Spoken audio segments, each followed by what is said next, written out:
And we're back, Stripe Show podcast on a Thursday. It might sound a little different to you as you're tuning in here on the podcast. Not quite as crisp for whatever reason.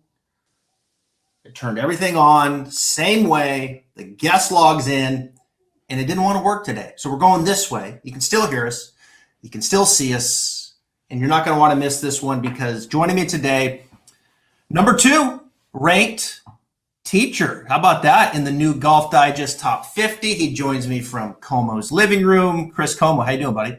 It's like when you got a guy on the range warming up and he starts like hitting it a little weird, and it's like it's before a round, it's not hitting it great, and you just got to make it work, right? You just got to try to put up a number. That's right, man. You got to put up a number. That's exactly right. You know, usually I draw and now I'm fading it. Don't fight it. Just go out and fade it. And that's what we're going to do today. Just go out with the bad audio. No big deal.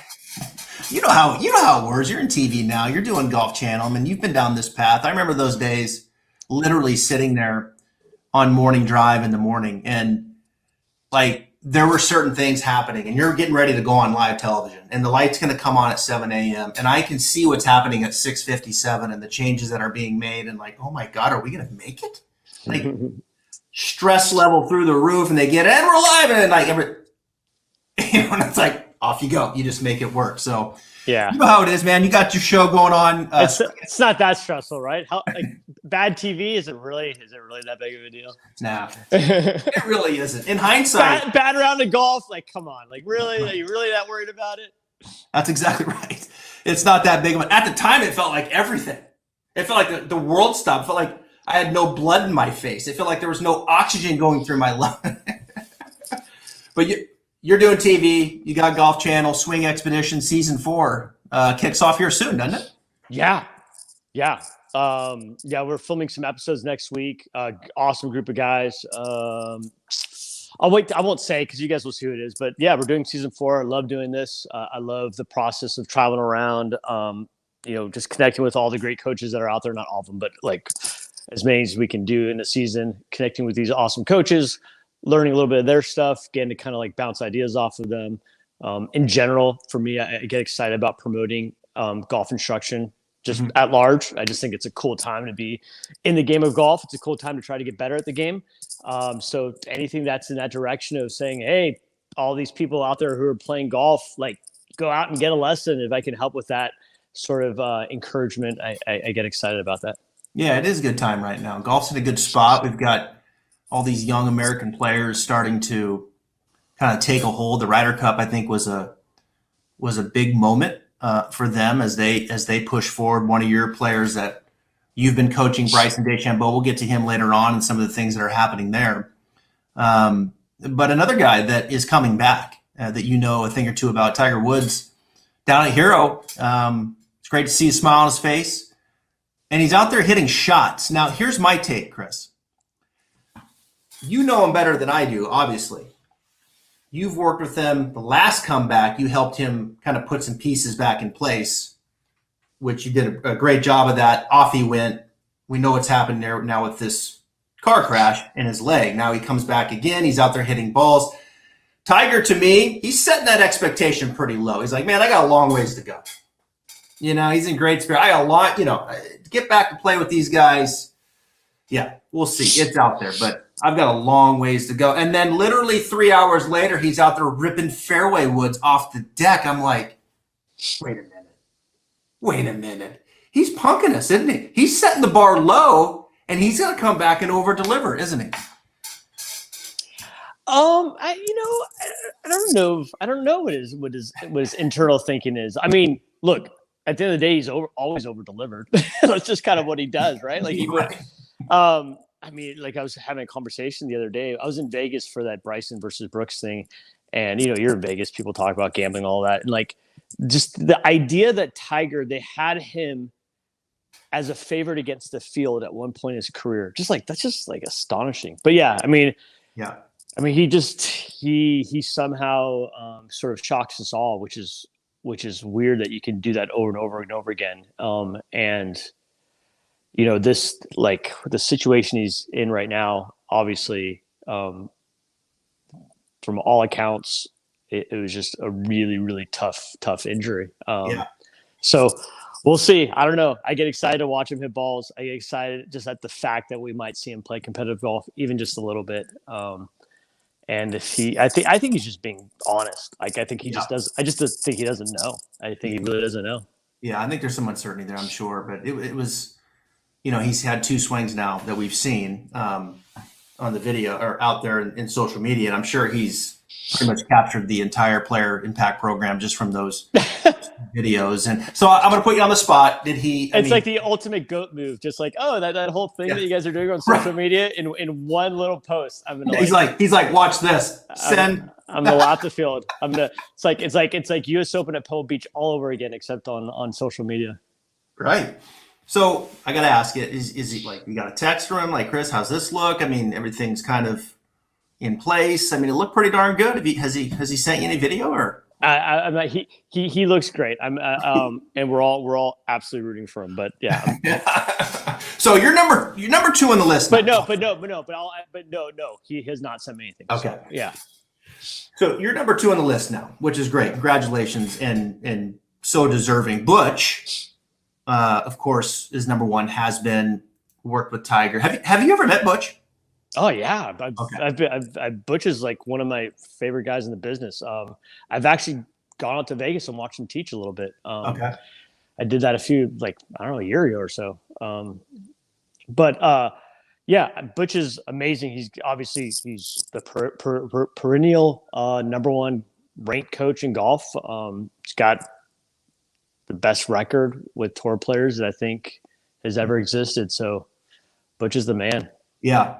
Yeah, he is, and he's still at it, right? He's still got a lot of players coming to him in Vegas, and he's not out there traveling as much.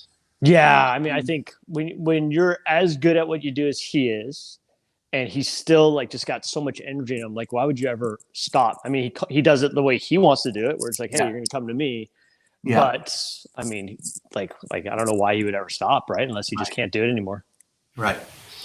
Well, let's get into some players here. There's a lot of things I want to talk about, and I want to start with a guy that you, I think, started working with about a year ago, Jason Day.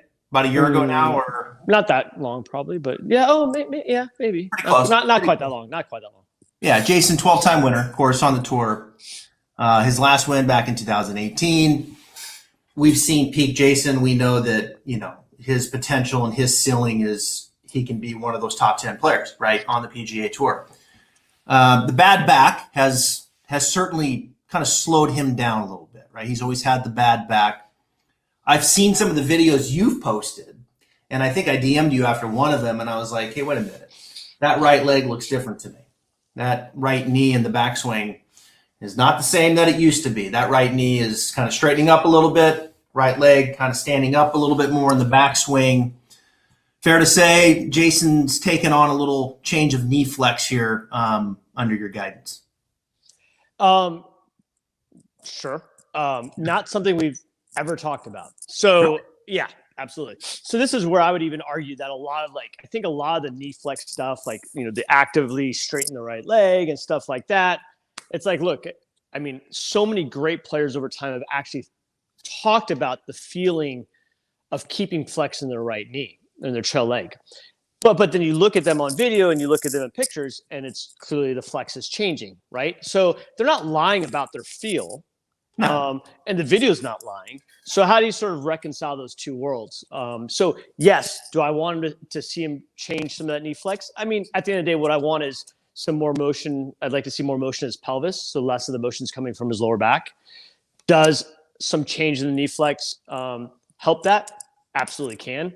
Do I want him to be actively trying to straighten his right leg? Not something that we have up to this point ever talked about. And I would say not something I typically I usually try to bring on a player. I mean, anything's on the table. I mean, maybe I feel like it's appropriate, but there's ways to get that trail leg to do things, and in turn, really the end game that you're trying to go for, in my opinion, is more of like the pelvis motion, what the hips are doing.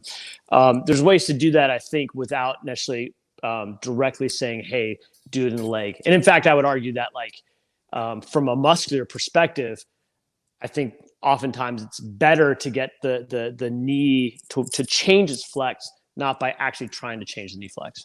So where does that movement? So where's that movement come from with the pelvis as you've worked on? I mean, like the motion's coming in the hips, and I mean, there's a difference between like the right leg trying to straighten it and having it get pulled into a straighter spot. So like this is where there's, when we're looking at video or pictures, we're just looking at like the motion, but we're not really getting any insight to like the muscles that are driving the motion.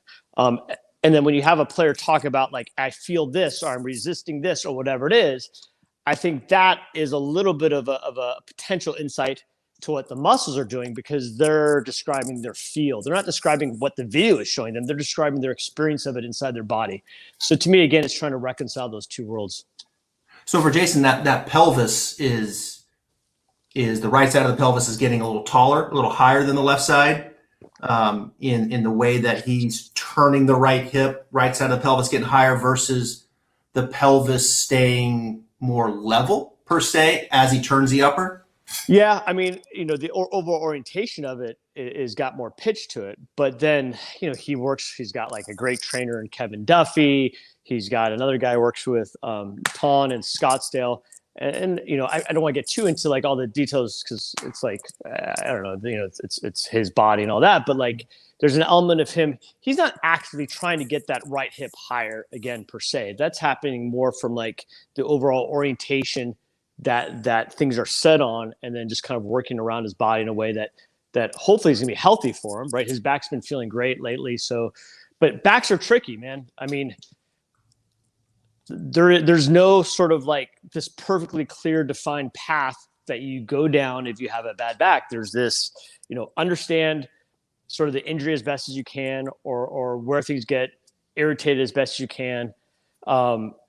Try to get a sense of the person, have the home team involved, like the trainer, get images if they have any, whoever's on the team, and then you come together and you come up with, what you feel like is a best potential path for the person. But then as you get more and more information, you're constantly making updates. Again, this is one of those things where there's not this like, this is the way to do it.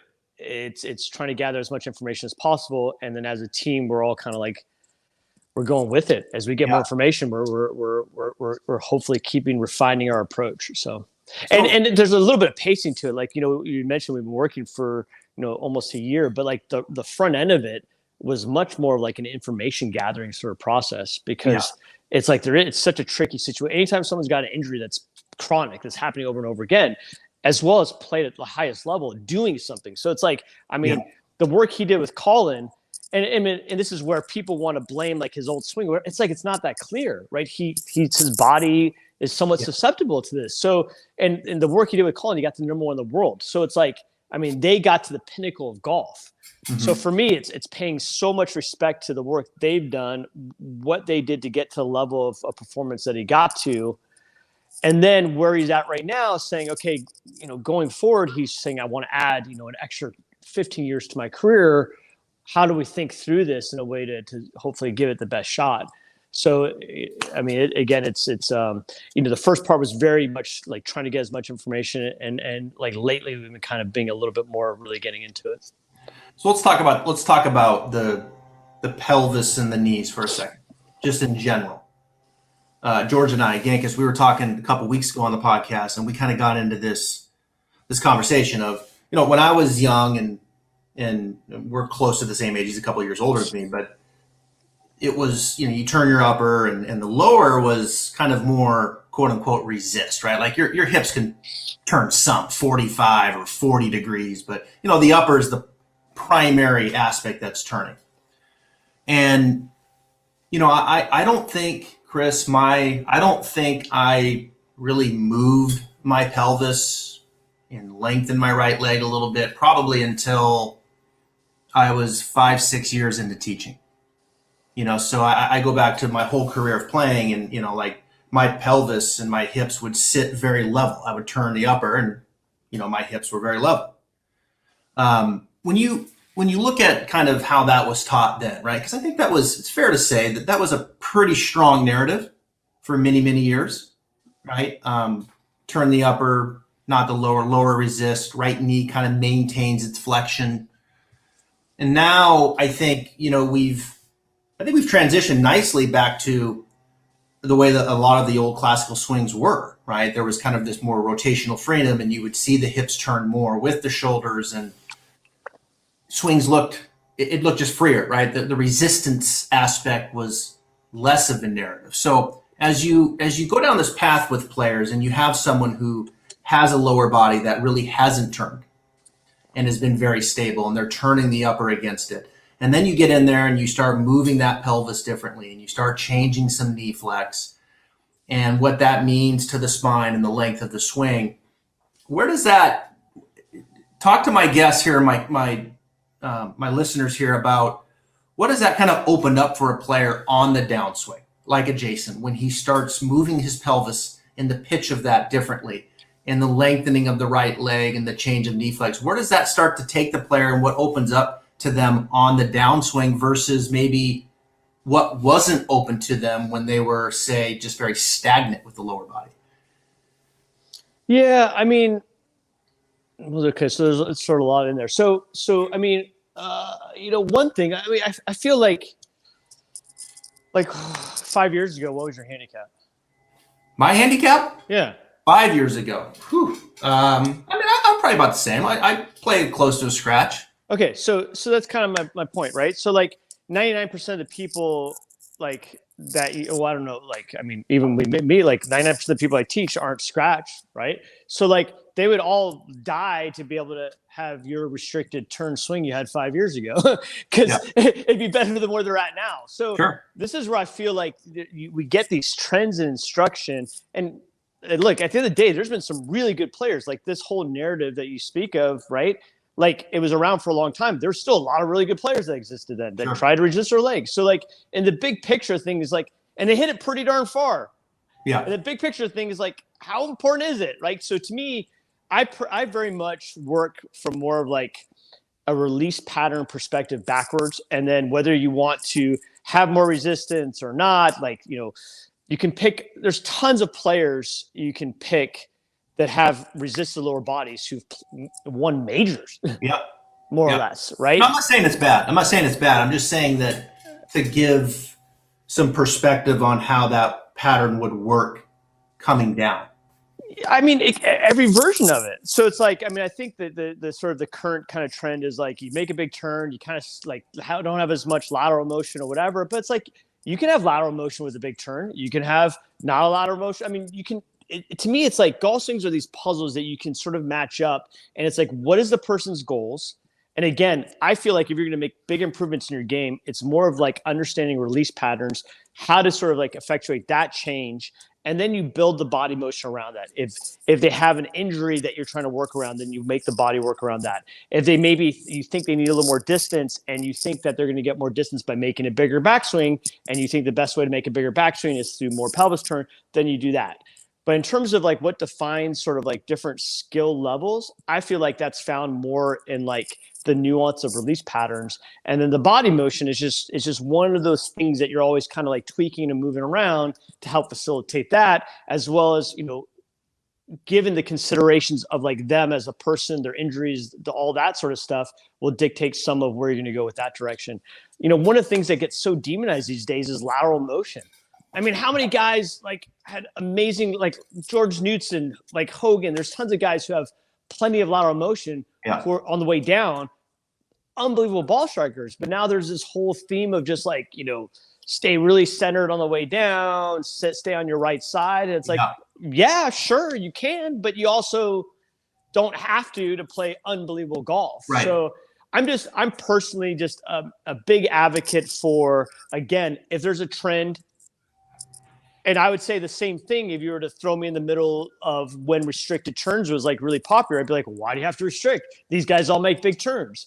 So to me, it's just anytime there's a trend, but you have observation of people out there who aren't doing the trend, who are still performing really well, it's slap yourself in the face and be like, okay, what's going on here? And don't get so stuck into this sort of, whatever, this sort of trend of the week type of thing. No, I think it's fair. No, I think it's a fair point. So explain to us in your terms a release pattern. You keep saying that. Well, that's so at the end of the day, it's let's just say, at the bottom, there's this space where people can more or less make impact happen.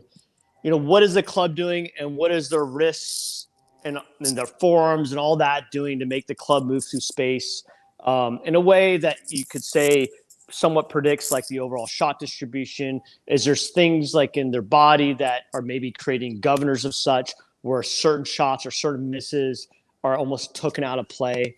Because at the end of the day, it's like once you have that prerequisite of enough speed and your good shots are good enough, which really anybody who's got enough speed that kind of that's there. Like you can get a 10 handicap who's got 150-mile-an-hour clubhead speed and they're going to hit a drive that looks like a tour player. So once that sort of prerequisite in place is where your good shots are good enough, it becomes much more about what's contributing towards the misses the person has. And those misses it's both how often are they happening and then how big are they, right? So you could say the error is measured both in the frequency and the magnitude of it. So, at the end of the day, it's trying to construct, a swing, which I think, again, the release pattern side of it's a big part of it, that hopefully doesn't miss it too often, but, their misses at the worst are never like that big. And that at the end of the day is what's going to lead to ball striking that's going to be, effective towards scoring. So, Yeah. Yeah. I noticed a lot of the trend was, like you were saying, the lateral motion has become something that is bad, right? On, like, wait a minute, like you have to have some lateral. I posted this video of Victor Hovland, and I know Victor a little bit when he turned onto the scene as a pro, and he's a great guy, and obviously just a premier driver of the ball. He's a must-watch dude to hit the driver, how straight he hits it. He's like a longer version of Fred Funk, Yeah. I mean, it's just silly how straight he hits it.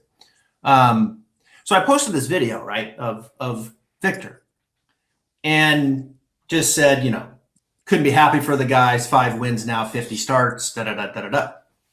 And it got taken and reposted and this and that, and there was a couple teachers just talking about, like, basically if you tried to copy Victor Hovland's swing, you probably would miss the ball. Like that's not a swing to be looking at and this and that. And I was just like, oh my God, like stop. I can't read this anymore. But anyway, it was really interesting. And like the word of Victor has to compensate through impact because of how lateral he is. And that was the word that was used. And you look at Victor, and I not to get into the weeds of breaking Victor Hovland's swing down, because clearly he's a world-class ball striker. And when you look at him, like, there's a little kind of like this little move, like up and off the ball, like just kind of up and, maybe just Chris, like his head moves that far, lateral. It's like, whoa, stop the boat. He's not centered, I mean, you go through this process, you hear it, and it's like ever so gently often, and then he's kind of back into it, he's kind of back into the left side on top of it, and then, forward. It's like, can you look at that? I can see where there's like this little subtle side to side lateral, and yet that is, do not do that, right? Like, how do we get to this point of, I understand there's variation there, and you look at Victor, and it's like, man, what's wrong with a little up and off the ball, and then kind of recenters and hits it, and controls the path and face. Why not Tiger, Chris, when he was young? I mean, little move to the right, just ever so gently, right? Just kind of into the right, off of it, back on top. Into the world. Yeah, I mean, I have no idea. I mean, to me, anytime you hear people, like if I hear people sort of say compensation, or timing, it's just like, oh, geez, like it's just a way to say, you're basically saying I have a bias, he doesn't fit it, so I'm going to talk it away with words like compensation and timing, and et cetera. Mm-hmm. But flip the argument. It's like, okay, whoever, pick a swing you like, okay. And I could sit there and be like, well, I don't like this. And he's just compensating. It's just, at the end of the day, look, his swing works. Victor's swing works. DJ's swing works. Jim Furyk works. Someone who maybe does, like, say, like a Justin Rose, or like there's plenty of guys who, have more cup in their left wrist or extension of left wrist whose swings work. If a swing works, like try to figure out why it works. Yeah. And then that's an opportunity to learn. And then through that learning process, you have an opportunity to be more flexible in your coaching when you have a person in front of you who may not fit your sort of like particular aesthetic preference or bias. And instead of talking away as like, hey, you know, these are compensations, like to me, that type of language, it's loaded. It's like, no, it works. Try to understand why it works. Yeah. So to me, Victor's swing, freaking awesome. You know, I think he, in a lot of ways, his release pattern fits what a lot of people, like other groups of people, really like, and that's awesome. But then take a guy like Louis Oosthuizen. He's not like, he doesn't have the faces shut. He looks like he releases the daylights out of the club. Still an awesome ball striker. Right. So it's like you have to have that same intellectual honesty. It's like you have Victor, you may like his swing, but you also got to appreciate a person like Louis or whoever who doesn't fit, you know, a release pattern that maybe you're particularly advocating for. So to me, again, it's like, look, if the swing works across the board, don't talk away these things that they may be doing because it doesn't fit your current model. But like, look at it and try to understand it and try to figure out why does this thing work? Because that to me is the opportunity to become a better teacher. Yeah, and I think that's what impresses me the most about Butch is that over the years, his portfolio of players, and I'll just bring up a few, like he taught DJ for many, many years. DJ swing versus Jimmy Walker's swing are very different. Very different. And Gary Woodland when he was with him. Like, these are really different types of swings. I mean, DJ, of course, is bowed and, you know, he's flying open. And then Jimmy Walker, you know, has got the face a little bit more open and kind of, you know, pulling down on it a little bit. And then Woodland kind of loads it coming down. I mean, like, a lot of stuff going on here, right, in all these different players. And yet Butch is, you know, not changing the DNA and getting the most out of them. And that's wonderful coaching. And then, you know, there's a lot of, I think, really good intellectual coaches that are on these lists. And that it's okay to have a bias and a pattern. And it's okay that's where you kind of want to hang your hat. And I think there's times where you would be a good fit for certain players. I think, like, for example, Hank was probably a decent fit for Tiger at the time in what kind of Hank taught, and trying to put a little more loft on the face for Tiger through the knee surgery, and obviously did a great job coaching him, and they had a lot of success. Would that be great for someone who's too much that way and like a Jordan Spieth? I'm not sure. You know, like where he gets it right now. I think there's coaches for certain players at certain times in what they believe, because there's a lot of coaches, when you look at their portfolio of players, they all look the same. They all look the same. You know, the face is, you know, square. Left wrist is flexed, shaft pitch kind of a little vertical going back. They shallow it out. They rotate. Handle returns low and exiting left, and, you know, minimal face is looking back. You know, like that pretty looking. And Hovland kind of fits that mold to some degree. So I have a lot of respect for Butch in these different patterns. I want to ask you about a particular component in the pattern. This flexion, right, in the lead wrist, and like Victor's a good example of that. You look at like a Vic or a DJ, right? Who's, let's just call it flex this way. And then you look at him coming down. Of course, it's taken on more, and the shaft kind of pitches back. The face is looking back towards the camera a little bit, and the shaft's shallowing, and the face is prepared, right? Like they're in a position where they can really rotate and hit it with some shaft lean. You take that, and then you look at a player like a Phil Mickelson.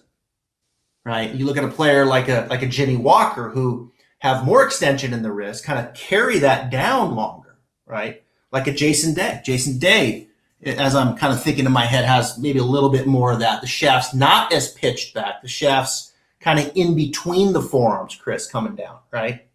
I want to phrase this question to you this way: when you're working with a player who, like a Jason or like a Jimmy or a Phil, who's carrying that down, right? What are some of the matchups to that? Like the word matchups we hear a lot, like they're carrying that extension down. The face is not square. Like there has to be some face rotation there.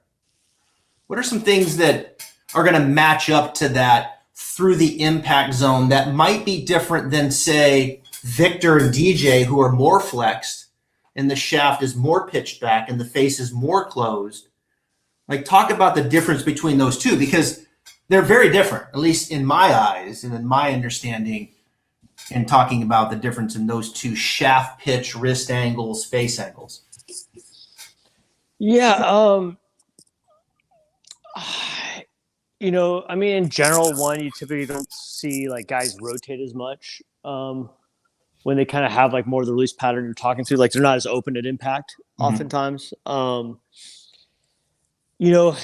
there's always like, what are they doing at the bottom with their wrists to like square the club up? So like stuff like that's halfway down can kind of be misleading. The face can look more open, and then down at the bottom they could add like more flexion very last minute and go from like radial to ulnar very rapidly. Like just the way the wrist angles could just like come more down and out very rapidly that match it up. I mean, I think at the end of the day, it's especially when you're talking, because like there's the golfer who's not necessarily like top player, who is trying to get better, and you're trying to funnel them into a pattern and saying, how do you sort of match that up without really a precedent of them playing like world-class golf? So you're not really kind of like, you don't have any sort of reference for them. You're kind of like, the reference is just like other ball strikers. A guy like Jason, like he's been a really good ball striker at some point. So, to understand kind of what he would do, what the club looked like, and what his wrist angles looked like when he was driving at his best or playing his best, there's already that precedent out there. So for him, it's more of like, look, and then also to look at swings when he wasn't playing necessarily great, just kind of when he gets into a little bit of funk. So understanding those sort of trends for him, then it becomes saying, hey, look, you have this precedent of both good and bad. You're trying to stay away from the bad, but with different constraint or different sort of like body motion that's going to feel better to your body. So, for him, it's more of like his matchup is just sort of like what he already did, right? Which is kind of what you described. It's sort of like a little bit on the steeper side. It never gets like, he also hit a draw when he was playing his best. And sort of sometimes it's also fitting kind of like, what is the shot shape that just fits their eye? Like you can sort of say, hey, look, this is how we want things to look. But if it doesn't have a ball flight that like he's going to feel comfortable playing with, as soon as he gets in tournament conditions, it all goes out the window. So now you're like starting over from scratch. So do they tend to take on more side bend to the right through impact? The guys that carry the extension down longer, and then as you said, they kind of go to that ulnar quickly, where the handle will stand up a little bit, right? The handle will kind of be a little higher. And then they'll take on a little more side bend to the right, I would assume, especially if they're trying to draw it, like Jason. Yeah, I mean, with Jason like trying to draw it, for sure, like that was his pattern, right? It was fairly restricted, like you said, in the lower body. It was steep in transition, and then he would kind of side bend to the right to try to get the club more from the inside, and then have his overall release pattern. I think, you'll see that. You'll see guys just sort of stand up out of it oftentimes.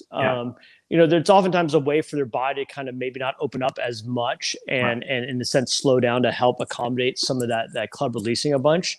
And if you're more square with your upper body, like something's kind of got to go up to make room for everything. So instead of, you're opening up and your left shoulder working around, it's more like everything starts to come up a little bit.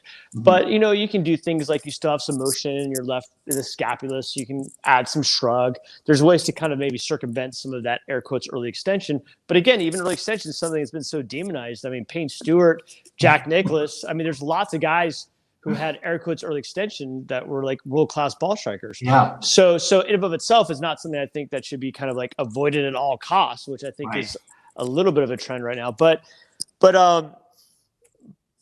yeah, I mean, and even like to say that like guys who have that flexion or more open at impact don't have a ton of ulnar deviation. A lot of them do. Like if you look at a lot of guys, they'll have like their right arm might be more flexed, the guys who are more open, but their wrists are still very down through the ball. Yeah. So it's not like, you're always getting a low handle type of version of that.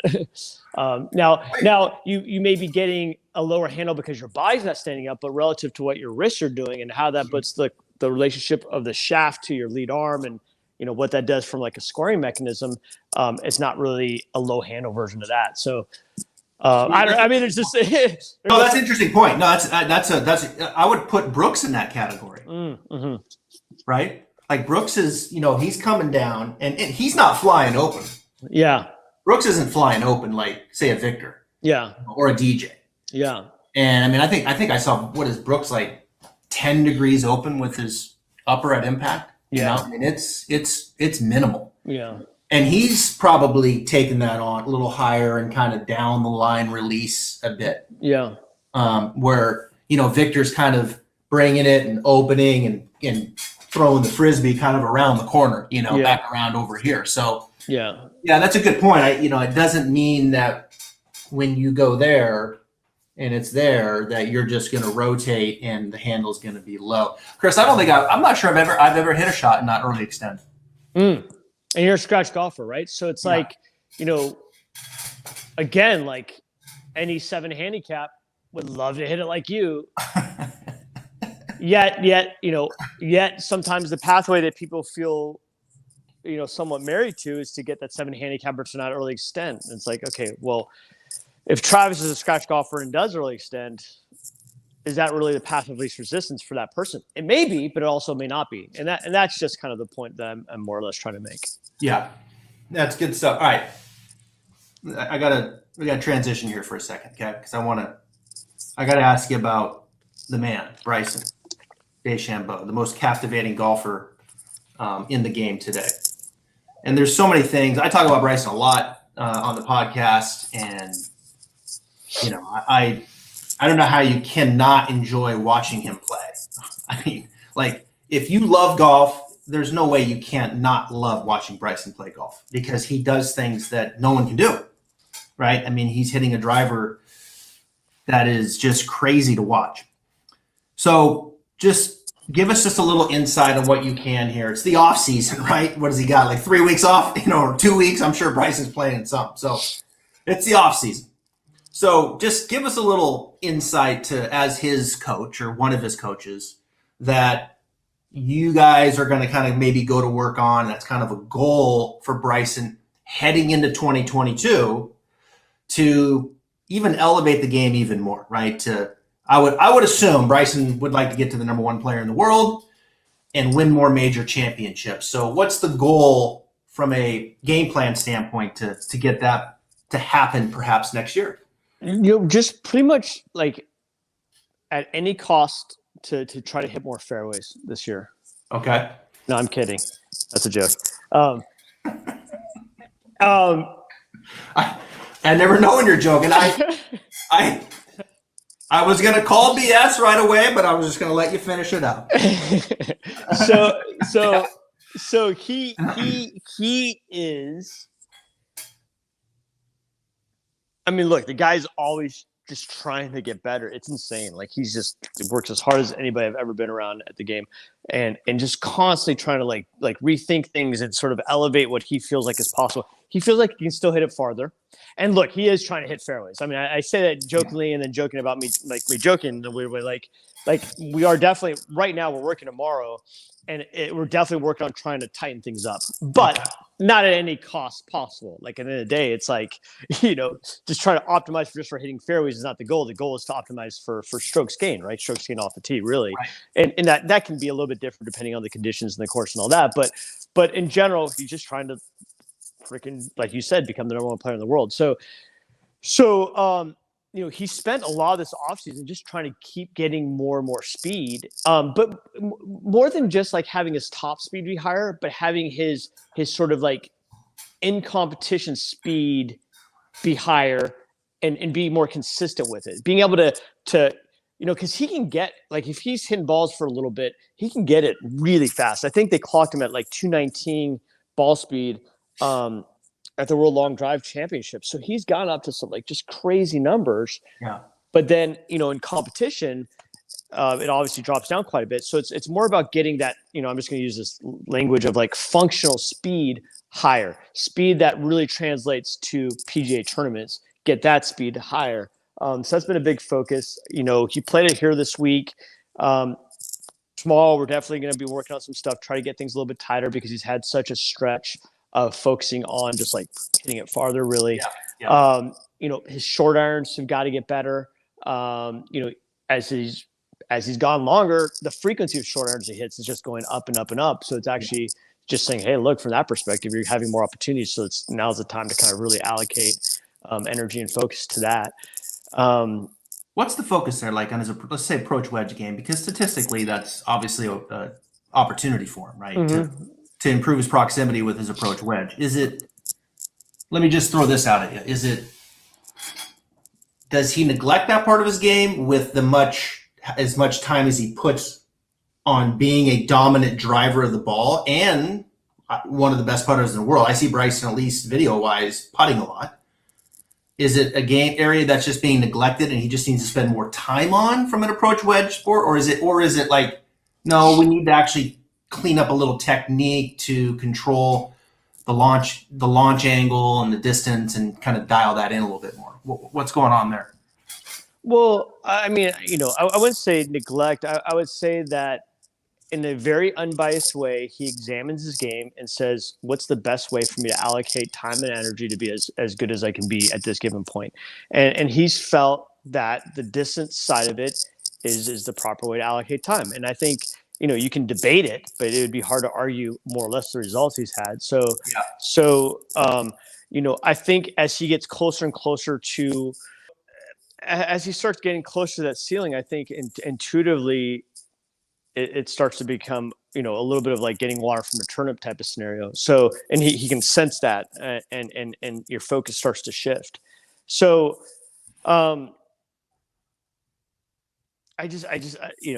maybe it's semantics, but I think neglect, it's not so much a matter of neglect. It's just very strategic. You only have so many hours in the day. So there's a lot of strategy in terms of how you partition that off. Yeah. But I do think, in my estimation, it's starting to get to a place where some of that short iron play is where there's the opportunity to make the biggest gains. Yeah. Do you think if let me ask you this, and then you also ask, like, what do you go about doing that? Is it sort of just allocating time towards it, or is it technique? It's probably a little bit of both, but then it's also the technique side of it is how does it fit into the bigger sort of ecosystem of how he plays, right? So you can't, if you're to optimize just purely for your short irons, and even from a technique perspective, you might take away from how he drives the ball. So like you wouldn't really want that either. So it's technique, within that sort of context of how does it fit everything else. And Bryson likes to see the ball work right to left, right? Predominantly. Yeah. And it looks like his approach wedges, like he's kind of the same thing. Like it looks like a little bit of a kind of a draw bias, kind of lower trajectory type of shot. Yeah. I think that's right. You think if you said to Bryson, all right, I want 3 hours a day approach wedge play, do you think if he just put his mind, when Bryson puts his mind in anything, he's going to probably end up dominating and rewriting it, right? So it's like, if you just said, look, 3 hours a day approach wedge, I want 80, I want 100, I want 120, I want 140. For him, like 175, right, with his speed. So, but I want approach wedge play dialed in, practice using your launch monitor out on the course, like didn't change a technique, just strictly dig it out, go get it. Like his approach wedge play would go through the roof, right? Like it would just get better just from time and energy towards it, which then maybe he would sacrifice a little bit of, okay, I can't hit my driver as much.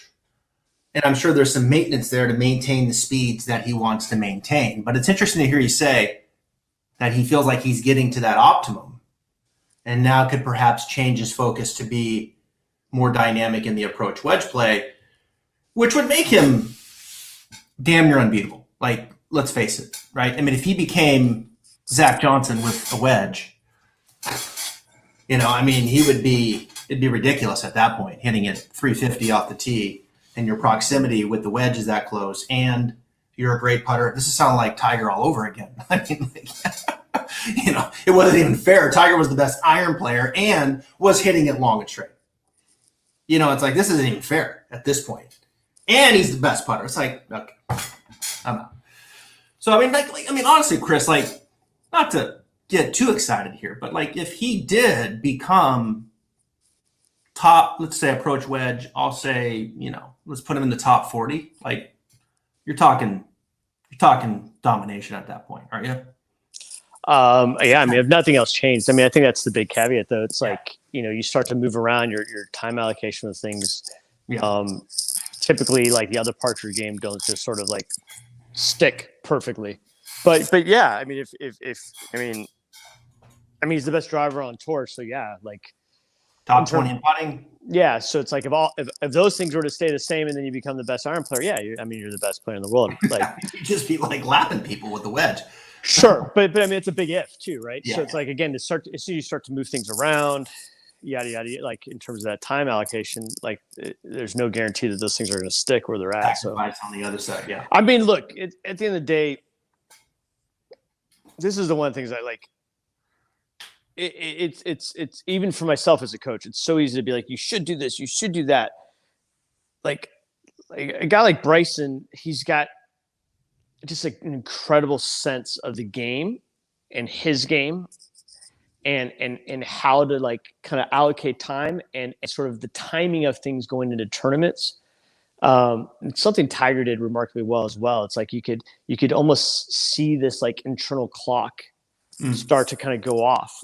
It's like, he'd be a certain way with his sort of preparation, his practice.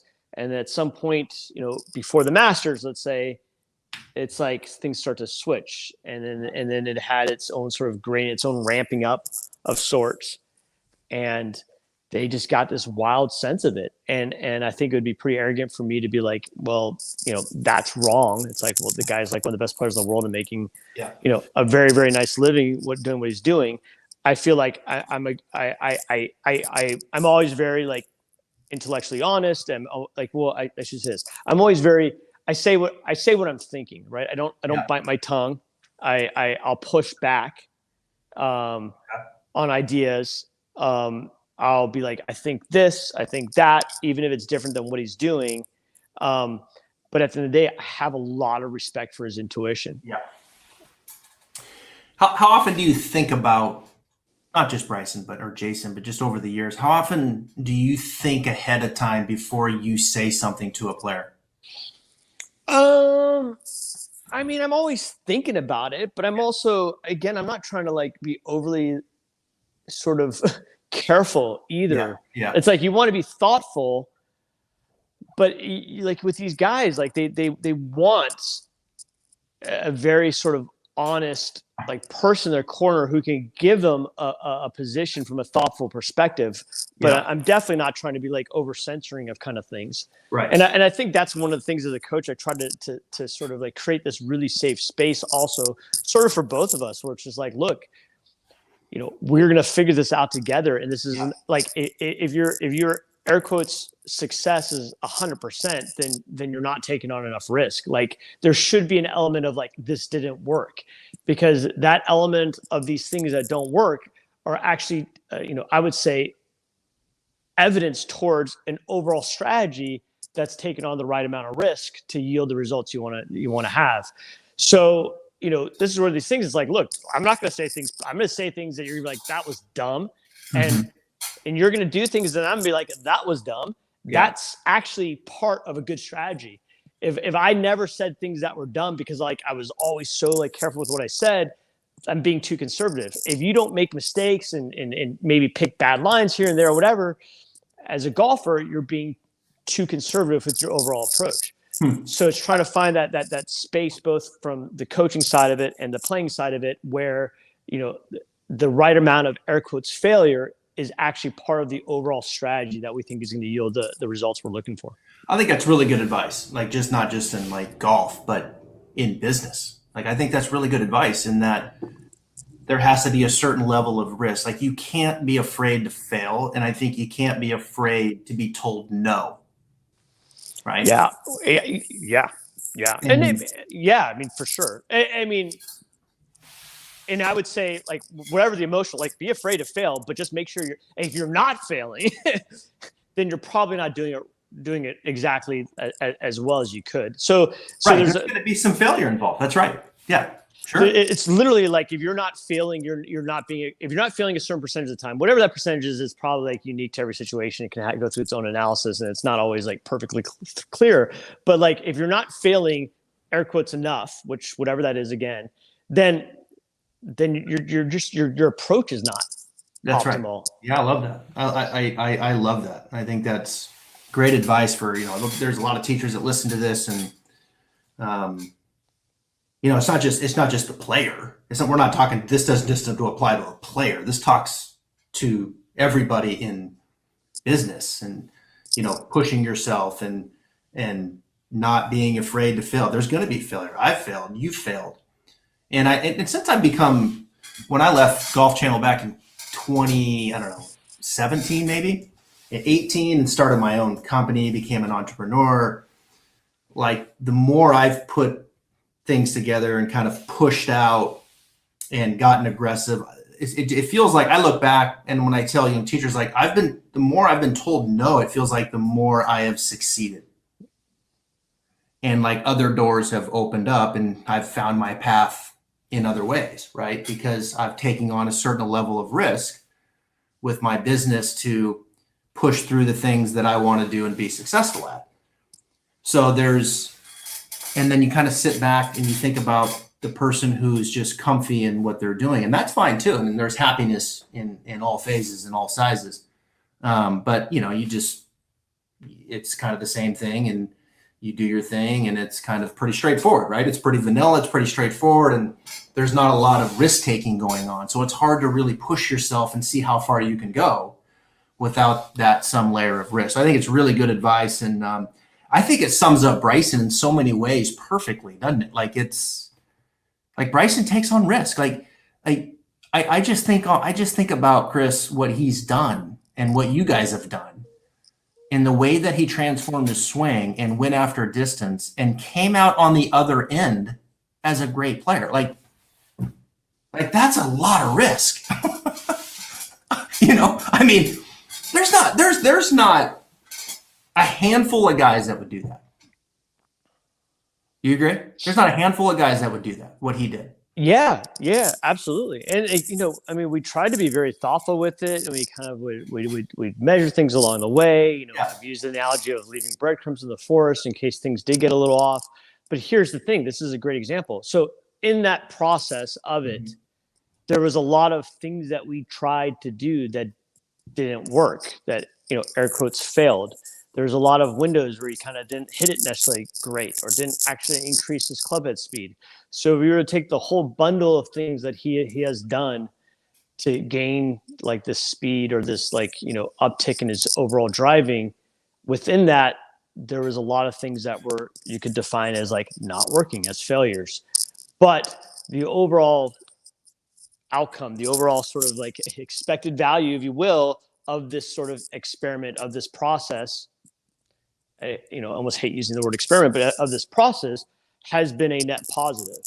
So I think it's a good example of how, within it, there's a lot of, somewhat volatility, and there's a lot of like whatever, but the overall trend got him to a place where he's a much better driver of the golf ball now than he was, 2 years ago.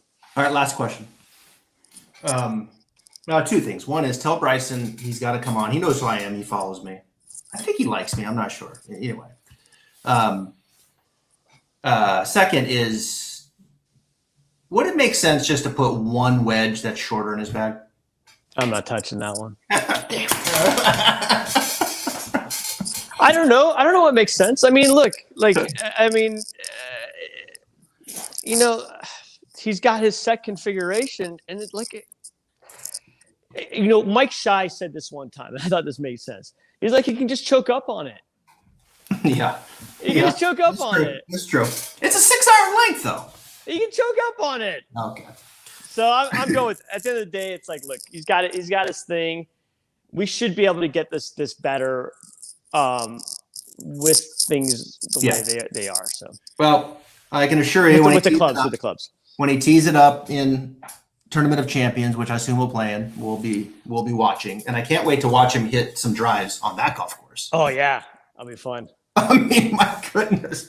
Yeah. The drive on 18 is going to be. Can he even hit driver on 18? I don't know. I mean, I've never actually been out to that. Downwind, I would think. Yeah, I don't know. So. He might run out of room on the left. Yeah. I've never actually been to that tournament, so I don't know. I mean, I know it from TV, but All right, Chris. I've taken enough of your time. You're very generous to me. I appreciate it. Thank you, Travis. I appreciate And having me on. congratulations, man, on all your stuff. Thank you, buddy. All Thanks for right. having me on. Okay. Bye.